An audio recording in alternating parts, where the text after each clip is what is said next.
So on today's podcast, we have a LinkedIn lead generation expert, and her name is Louise Brogan. Now, Louise, throughout this podcast, is going to offer a ton of value, and we're going to be focusing on the 4 things you really need to be focusing on to ensure you can generate more leads from architects, structural engineers, main contractors. And remember, LinkedIn is a completely different platform to Facebook and Instagram. So if you're not currently using LinkedIn the right way, Louise is going to show you exactly what you need to do and how it can benefit you.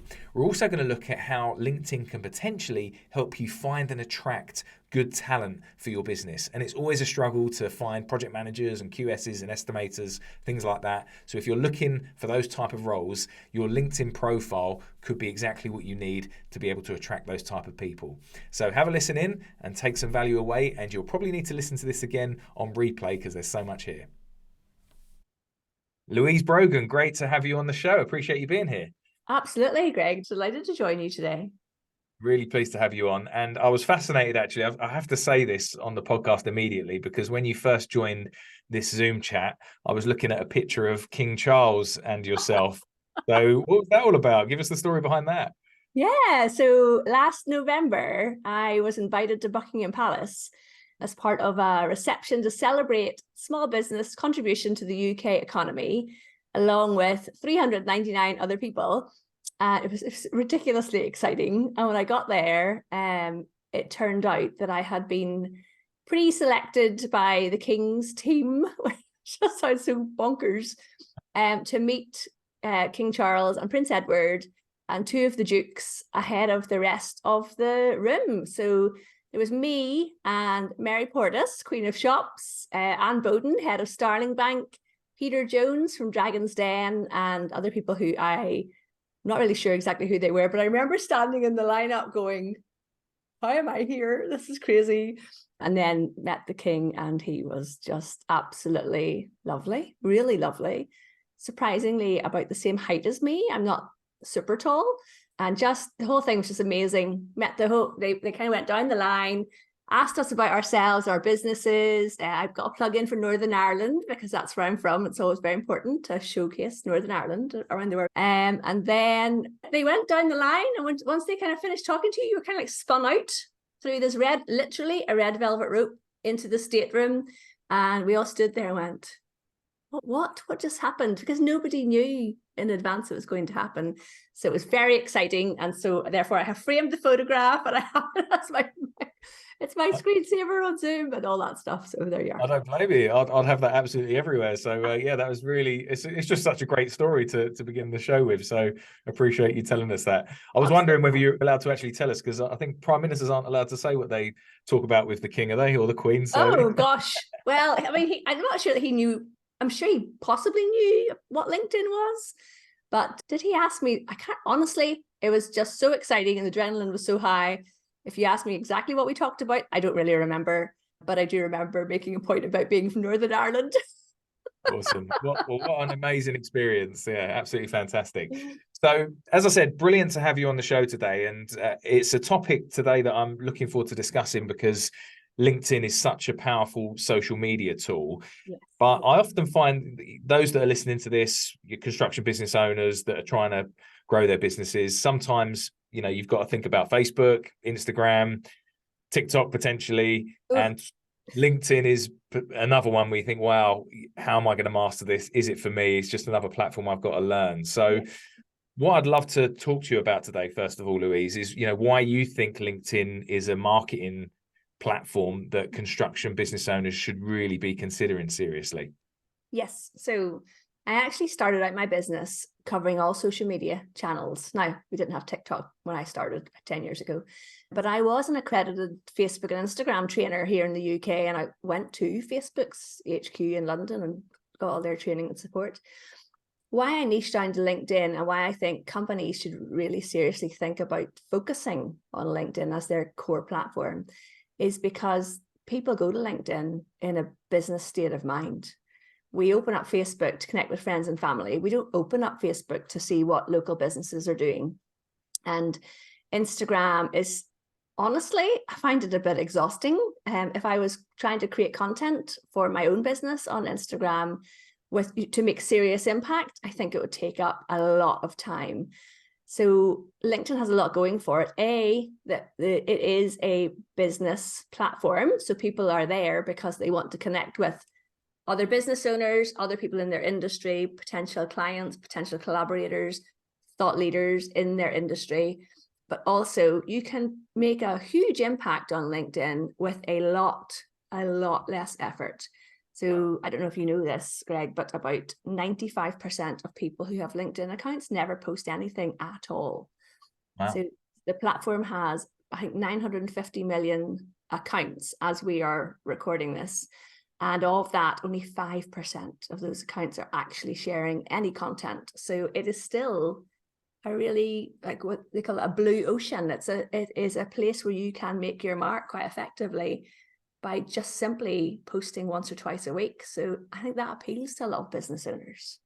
Yeah, that really does. So that's an interesting stat there, and I hadn't really thought of it from that angle. So that's quite fascinating, really. So LinkedIn is obviously a platform that is mainly used for B2B. I presume you wouldn't be going on there for business to consumer stuff generally. So people listening to this, just to give them a bit of guidance, they're probably going to want to be using this to connect with architects, structural engineers, main contractors, that type of partnership, so that they can get a collaboration. Yeah. Maybe I could just ask, why do you think some people give up on LinkedIn and don't have success with it and struggle with it? What do you think what mistakes are they making, or what are they not doing? Yeah, I think that what you said there is they are making mistakes, because there's a lot of advice out there that I would try and avoid about using LinkedIn. So an example here is a client that I'm working with. So we create content for our clients for LinkedIn. And a client that I'm working with, he was brand new to LinkedIn. And I think that might be true of some of your audience, that they maybe were like, maybe we should try LinkedIn. So they might be brand new to it. And what he did was he created his account with my support, and then left to his own devices for about 2 weeks. He went off and connected with as many people as he could. So LinkedIn froze his account, because that is not how they want people to use the platform. They want people to start to build a network of people who you are connected to, interested in, have interesting things to say with those people, and build a real network of business relationships. So they froze his account, and he actually had to upload his passport to get access back to the account. So I would say try to connect with people because they are people you've met, people in your industry, people you're interested in, maybe previous clients, people you'd like to work with, as opposed to jumping in and trying to connect with as many people as possible. Because what happens then, Greg, is if you connect with, say you go to LinkedIn and you say, right, Louise says not to connect too fast, but I'll connect with 30 people a day for the next couple of months. But I don't really think about who I'm connecting with. When you go to LinkedIn, your news feed is going to be full of content from those people. So if you're connecting with someone because you heard them on a podcast and you thought, oh, they're on LinkedIn, they've got 100,000 followers, I should follow them. But what they share doesn't interest you, you get bored really fast. And you go to LinkedIn, you think, oh, this is really dull and boring and there's nothing of interest here. Or maybe you connect with people and they share stuff that's not related to what you care about or what you're interested in. And you think, there's nothing for me to connect with here. Nobody's actually going to comment on anything that I do. But that's because you connected with the wrong people. So that's the first thing I would say, is connect thoughtfully. So people you actually want to have business relationships with. Just to dive into that a little bit further then. So yes. How does LinkedIn make connection easier? So I know that there's certain searches you can do, isn't there, on LinkedIn? You're not just randomly picking out names, are you? So how does LinkedIn help? So there's a couple of ways here. You can do a search on your industry in the search box, which is so powerful. You could type in architect, and if you click on the search button, a row of filters comes across the top of your screen. So if you're on desktop, you'll see some filters appear on your screen. And I have videos on this, Greg, if people want to go and check about it on YouTube, how to search on LinkedIn. So it might say location. So if architects, you might select location in Peterborough or Brisbane or whatever. So it filters out to only show you architects in that area, or it might be a country, it might be architects in France or whatever. And so it narrows down the number of people it is showing to you. So you can scroll down those people. And if those people have somebody who is also connected to somebody in your network, So say, for example, Greg, you go in and you type in people, YouTube, and you click UK, and say I appear in the search results, and it might say second beside my name, and underneath my name it might say somebody who you are already connected to. So you could go to, say they're called Bob, you could go to Bob and say, hi Bob, I see you're connected to Louise Brogan, would you mind introducing us? Or you can think, oh, Bob knows Louise, okay, well then I'll connect with Louise, because if she knows Bob, then she probably knows what she's doing. So using those filters to filter out people. The other thing is, if you go to LinkedIn and you type in somebody's name who works in your industry, so you've met somebody at a networking event and you put their name into LinkedIn, LinkedIn shows you down the right-hand side, people also viewed.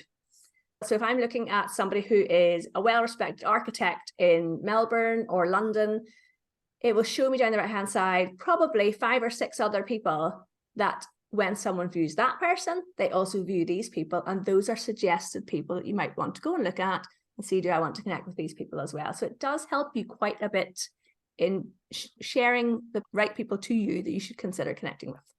Yeah, fantastic. So that's tactic number 1 then, is to try and connect with the relevant type of people. So I know I made a huge mistake with LinkedIn when I first started, and I think I've got, I don't know, well over 10,000 connections. But when we first started, it was just like a race to how many connections you get, and it's just anyone and everyone, and I should really have a purge and just get rid of it. My tip there, Greg, honestly, is I wouldn't unconnect with those people, but I would unfollow them, so that you're only following people in your newsfeed that share stuff that you actually want to comment on, or who are a good lead or source of referrals for you.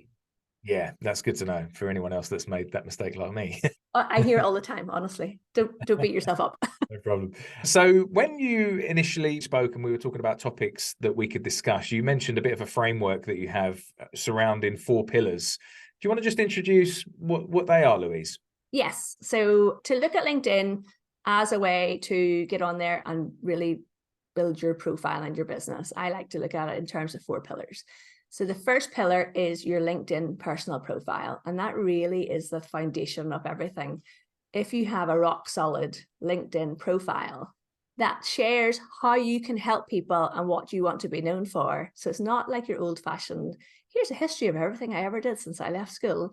So if you're in business, there's just reverse slightly there, Greg. If you're in business, I approach this completely differently to if you are in a corporate career and you are climbing the corporate ladder.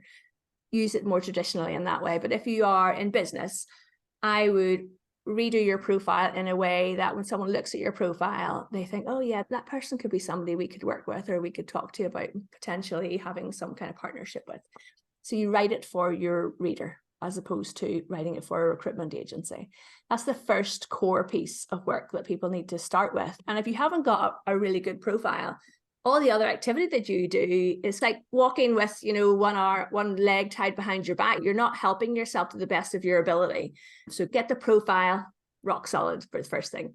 And then the other 3 pillars are... Just to dive into that first one then, just because we can break into what they are. Yeah, what you said there, I completely get, because, everyone goes in and they list all their high schools and, how many dogs and cats they've had or whatever else. But if we're talking about the business, we want to talk about the products we're offering, the services we offer. Is that the type of thing you're referring to? Yes, basically how you can help someone. Yeah, okay, so perfect.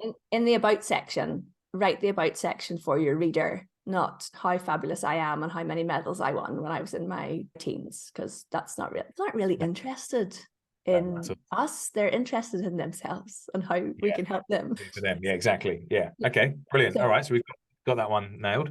Yeah, good solid profile. So second one is content. What are you actually going to write about on LinkedIn? And if you think to yourself, right, do you ever see people put stuff up, Greg, where they're like, oh, it's been a hard week and here I am by the pool with my glass of beer? That's very nice and everything, but it's not really helping anybody in your network to understand what it is that you do. So I like to work with people to write down what are the things that we get asked about our business or our industry all the time. And those are the core things that you should talk about on LinkedIn. The thing to watch out for here is don't write about stuff in a way that goes over the head of the person that you want to work with. So you might say you are an architect and you're like this amazing highly educated architect. If you write stuff in a way that the average person doesn't really understand what you're saying, you're not going to get any engagement. So you need to write, or do video even better, to the room. So who is in your audience? Who's in your network? How can you create content that actually lands with people, that they start to reply to you?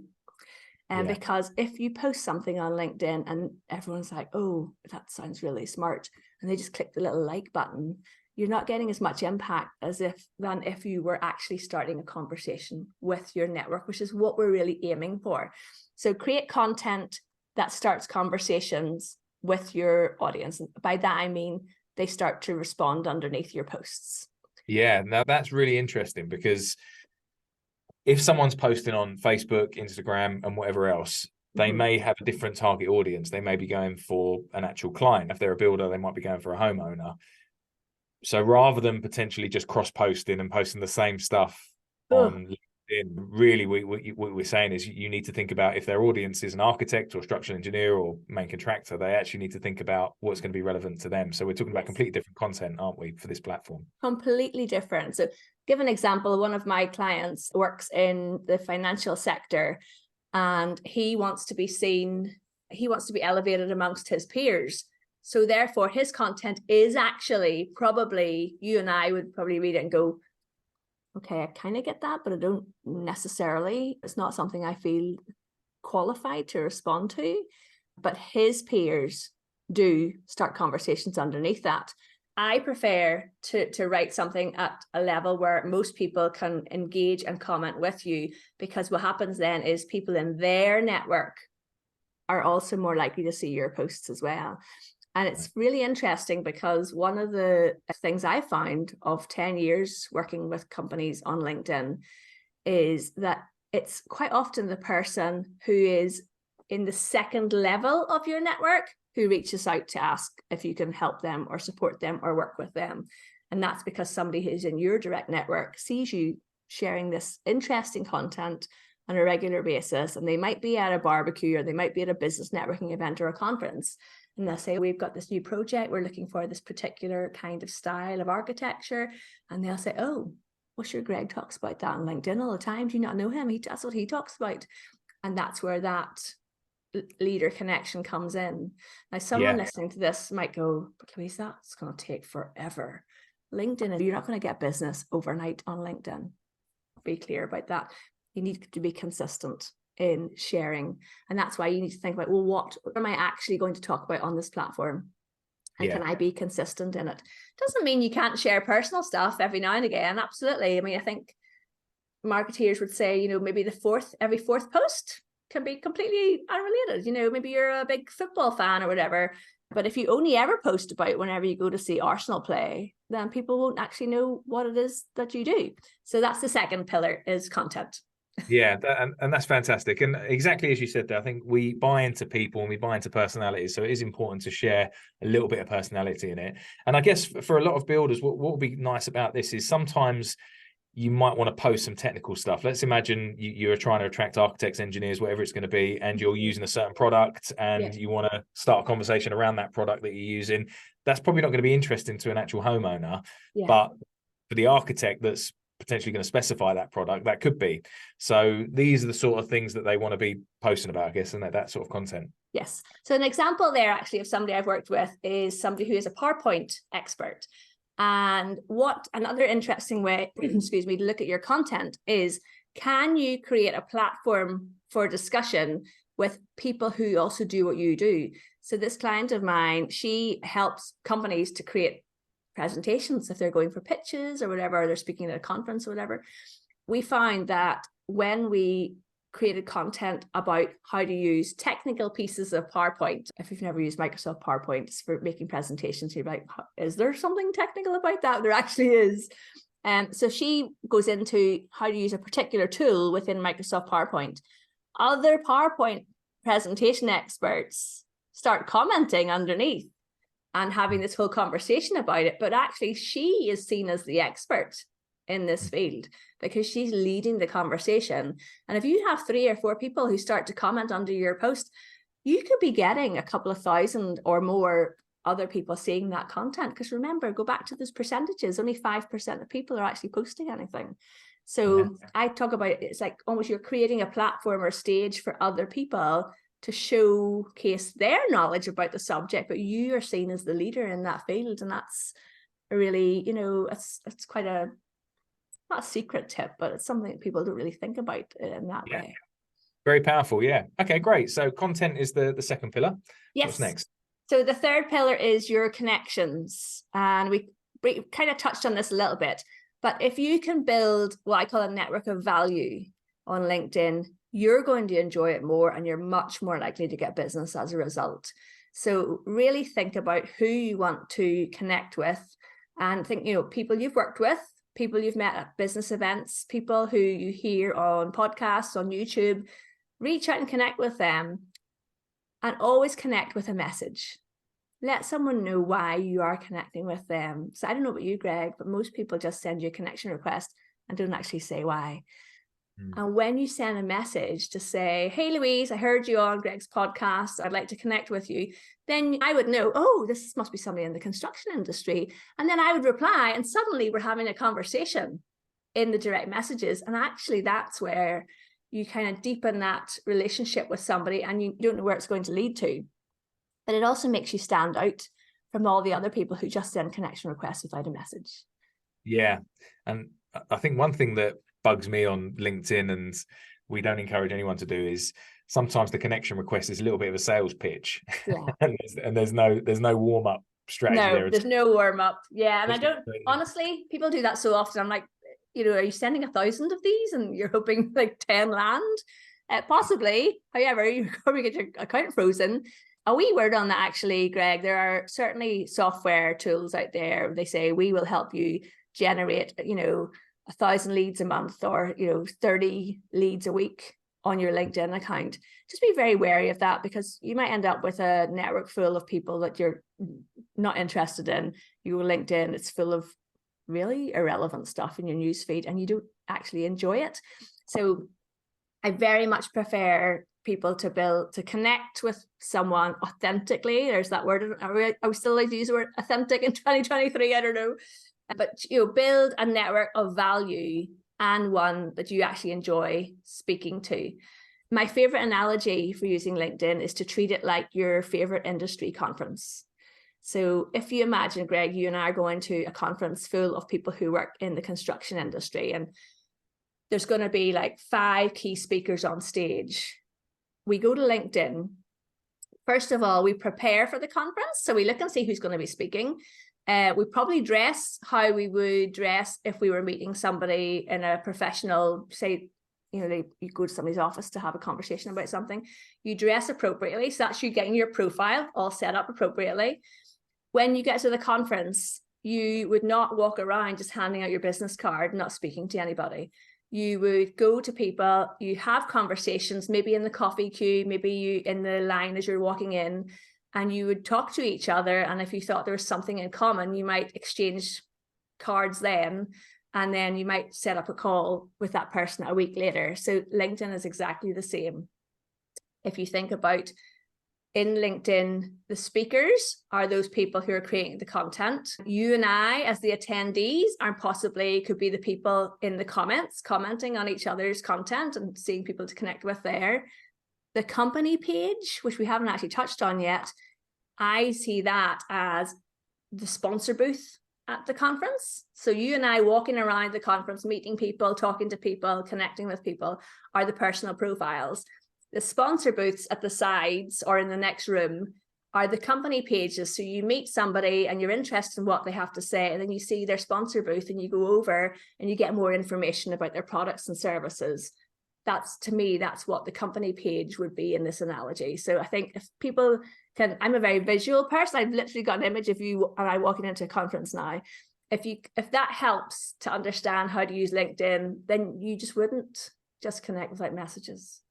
Yeah. You wouldn't not speak to anybody when you're at an event, well, hopefully anyway.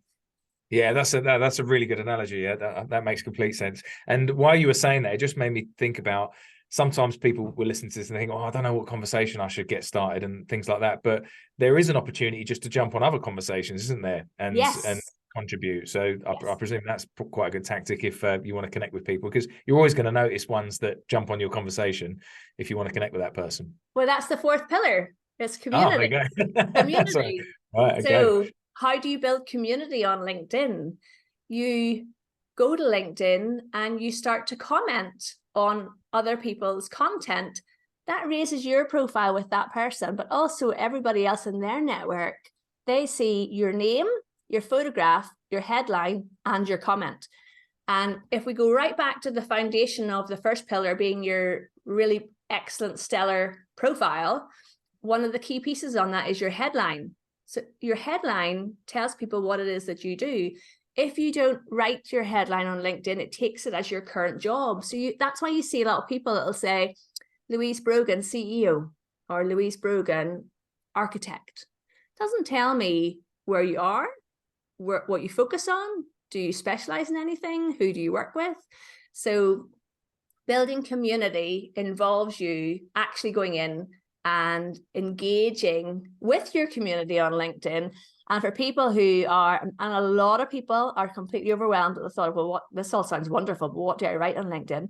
You start with commenting on other people's content, which actually is almost as powerful as posting your own stuff, because people will see your name, your headline. If your headline is interesting enough, they're going to click on that, which takes them to your LinkedIn profile, which in the About section is where you tell them what your products and services are and how you can help them. And that's when they then start to connect with you, and it all kind of builds on that. Fantastic. Yeah. So they're the 4 pillars. Really useful, Louise. Thanks for running through all of that. As you were talking about that, you mentioned something we haven't touched on yet, and that was company pages. So do you want to tell us a little bit more about company pages, what they are, and why someone should be using those? Yes. So when you create a LinkedIn account, you create a personal profile. Watch out for creating a company profile as a personal profile. That is just not allowed. So a company page cannot connect with individuals. You build a company page and people follow your page. Okay. So if for me, I'm on LinkedIn as Louise Brogan. My company is called Louise Brogan Limited. I know it's not very imaginative, but that's what it's called. And on the company page, then I have my team as well. And we talk more on there about products and services. But company pages are harder to get engagement on. However, there are lots of little tactics that can help. So the average engagement on company page posts is 3%. Okay. We've got our clients up to about 10 to 13%. And you can invite people to follow your company page. You can engage your team, showcase your team, as well as your products and services.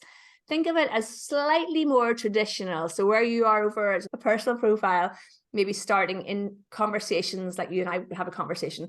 On the company page, you might want to introduce a topic or introduce a service that you offer. And yes, it's harder for people to engage with that. But actually, a lot of the engagement on company pages starts with employees. So get your team on board. Even if some of them might not want to be on LinkedIn, but those that are on LinkedIn, then encourage them to connect to the company page. So your company logo shows up on their personal profile.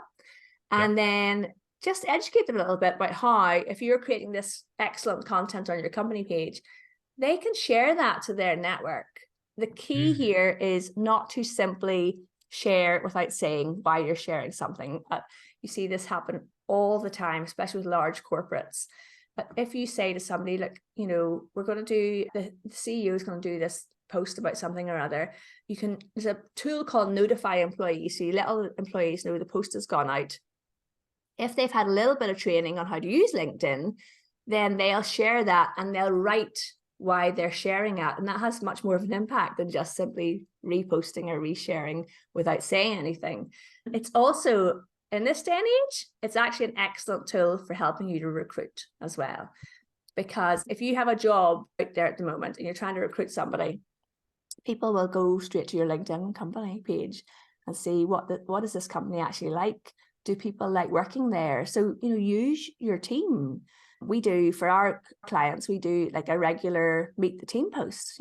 who is actually working here. And if you have, and everything really depends on personalities, but we try and encourage our clients to record short video clips. So you could, your star employee or employee of the month or whatever, just say to them, do you mind like maybe doing like a 30-second clip as to why you like working here?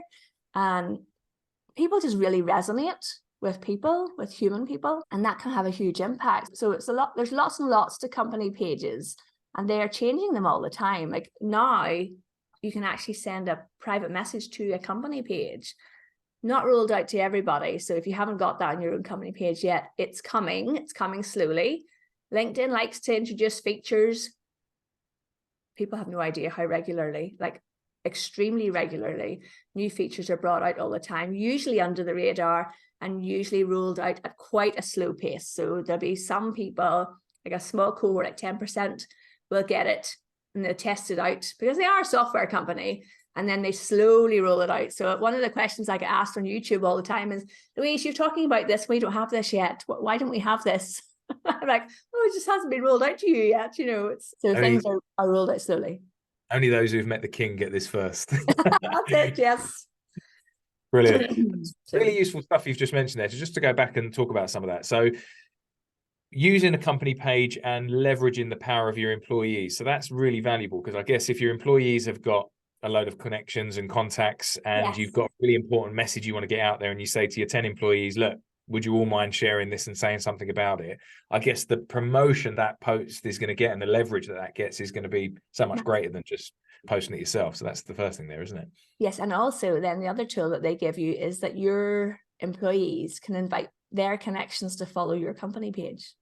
So every month on the first of the month, people who are page admins can invite, depending on your settings, either 100 or 250 of their network to follow the company page. Highly recommend that you just set a drumbeat for doing that on the first of every month. But then your employees can also invite their network to follow the company page as well. And it's a little button that says invite connections. And that could be, at the end of every team meeting, just say, hey guys, if you don't mind, could you go and invite 10 of your network to follow the company page? And you see that start to build up and grow. And company pages, for us, I think there's a tipping point of around when you get to about 500 or 1,000 followers, the engagement starts to like a ball rolling down a hill. So you do need to work at it, but it is so worthwhile, I think. And there's so much more to all of this, Greg. People can, one of the biggest things we found, the most successful tools we found on LinkedIn in the last year are LinkedIn newsletters. So you can publish up to 5 newsletters from your company page. And what happens is everybody who follows the page is invited to subscribe to the first issue of that. The reason they're so powerful is because, yes, they publish on LinkedIn, like the old style article, but people who are subscribed to it get it into their email inbox. So they're sitting at work, and if you are strategic and time this right and have the right headline at the top of it, it arrives in somebody's inbox and they click on it and suddenly they're reading about whatever it is that you're currently doing or the project success you just had or whatever. And that's a really, really powerful tool, that newsletter tool.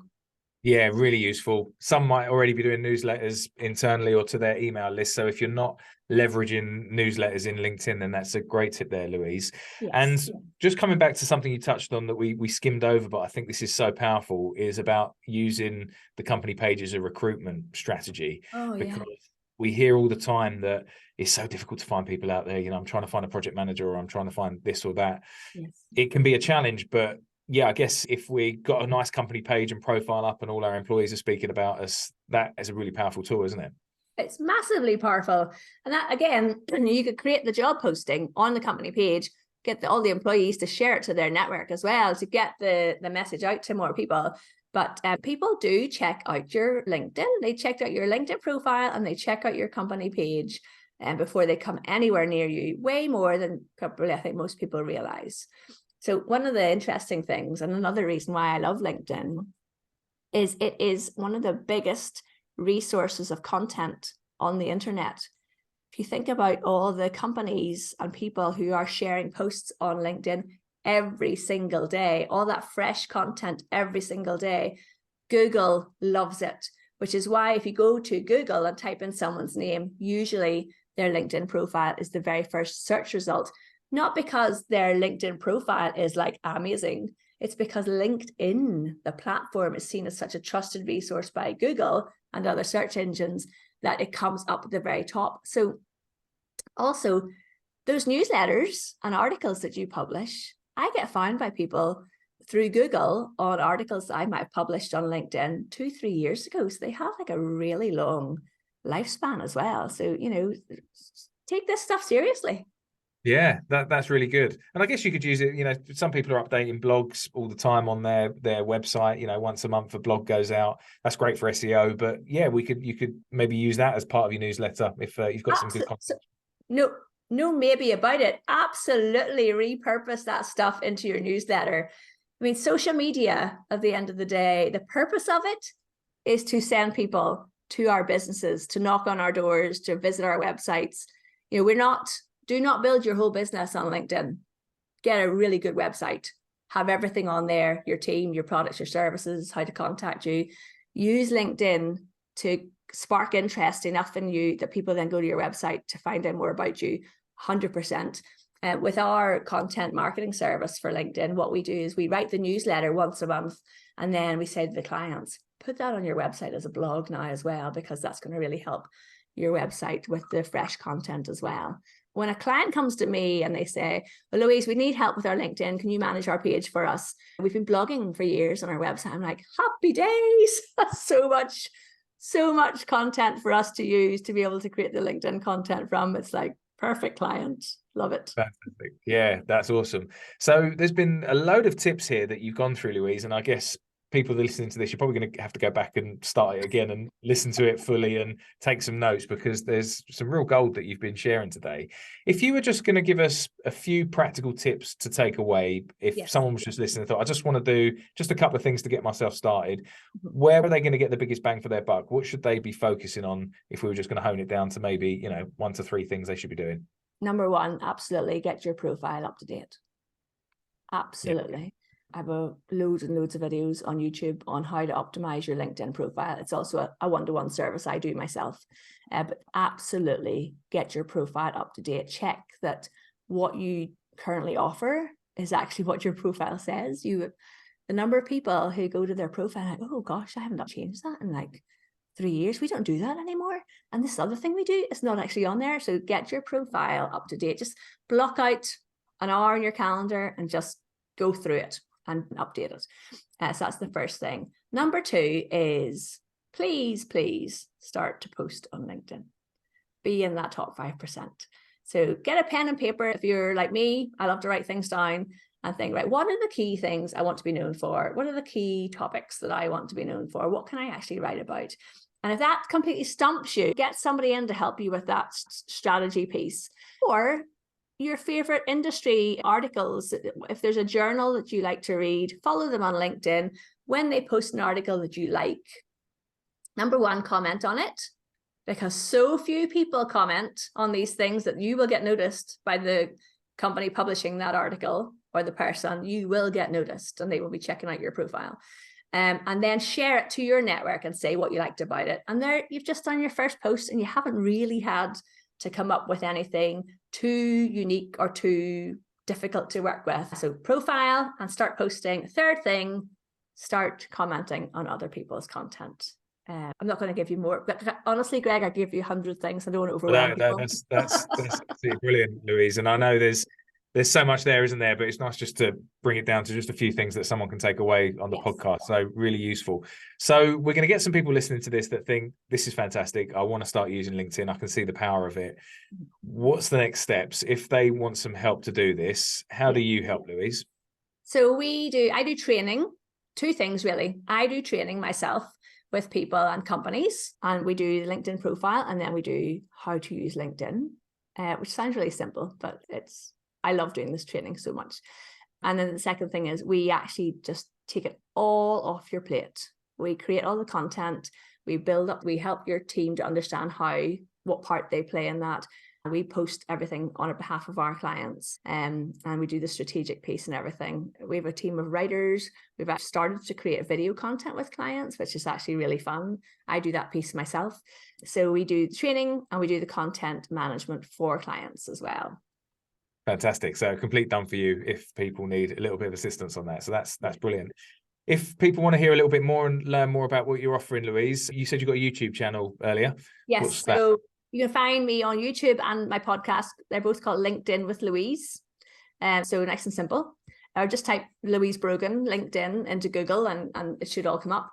And then I also have a little free guide to help people just to look at what you should be doing on a daily and weekly basis on LinkedIn. And if they want to grab a copy of that, it's on louisebrogan.com/download. Said with a Belfast accent, people hopefully can understand what that is. That's absolutely perfect. I understood that clearly. And what I'll do is I'll put all the links on the show notes, so everyone's got them. Louise, thank you so much for your time today and the value that you've offered. There's so much in there that people will be able to unpack. So much appreciated. All the best. Thank you so much, Greg. Loved it. Thank you.